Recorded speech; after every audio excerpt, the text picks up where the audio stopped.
কুমারঘাটের ঐতিহ্যবাহী পৌষ মেলার শুভ উদ্বোধন অনুষ্ঠান অনুষ্ঠিত হয় 9ই জানুয়ারি অর্থাৎ বৃহস্পতিবার বিকাল 3 ঘটিকায়। শুভ উদ্বোধন অনুষ্ঠানে অংশগ্রহণ করেন আমাদের ত্রিপুরা রাজ্যের প্রাক্তন মন্ত্রী তথা বর্তমান 50 পাবিয়াছড়া বিধানসভার বিধায়ক ভগবান চন্দ্র দাস। এছাড়াও বিশেষ অতিথি হিসেবে উপস্থিত ছিলেন উনকোটি জেলা পরিষদের জেলা সভাপতি অমলেন্দু দাস মহোদয়। ওনার হাত ধরেই আজকে এই মেলার শুভধার উদ্বোধন হয়।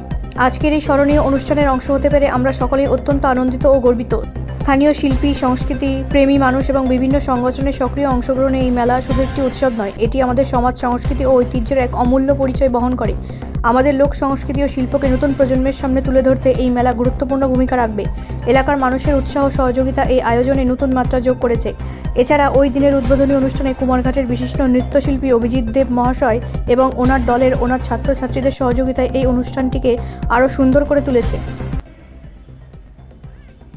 এত ভালোবাসা, এত আনন্দ, সত্যি আজকের নতুন প্রজন্ম কিন্তু সেটা বুঝতে পারছে না। সেই বাউল সঙ্গীত তথা লোকসঙ্গীতকে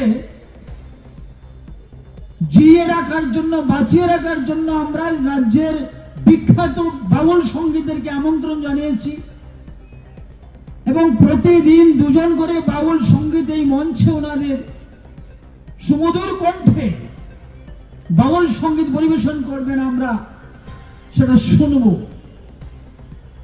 তার সাথে সাথে রয়েছে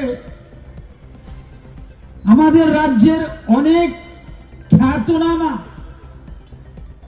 শিল্পীরা রয়েছে যারা সারেগামা পাতে বা বিভিন্ন জায়গাতে পারফরমেন্স করেছেন। এই ধরনের 5 জন শিল্পী রয়েছেন, একজন শুধুমাত্র বহির্রাজ্য থেকে আসছেন, বাকি 4 থেকে 5 জন রয়েছেন আমাদের এই রাজ্যেরই যারা আর্টিস্ট, সিঙ্গার, স্নেহশীল রয়েছে। তারপর কৃষ্ণকলি সাহা রয়েছেন, পারমিতা রিয়াং মহোদয় রয়েছেন, আরো 2 জন রয়েছেন, আর অরুণিতা কাঞ্জিলালও রয়েছেন এই মঞ্চে, উনি পারফরমেন্স করবেন। আমরা এখানে রেখেছি বিভিন্ন স্টলের মাধ্যমে যে জাতি জনজাতির যে জীবন যাপন কিভাবে হয়, ট্রেডিশনাল ফুড যেটা নিত্য নিয়মিত যে আহার রয়েছে সেটা কিভাবে হয়, সেই ধরনের কিন্তু স্টল রয়েছে এখানে। এখান থেকে আমরা অনুমান বা আন্দাজ করে নেব যে আমাদের জাতি জনজাতি অংশের মানুষ কিভাবে তার গ্রাম্য যে আমাদের। ব্যুরো রিপোর্ট, রাষ্ট্রীয় প্রসার বাংলা।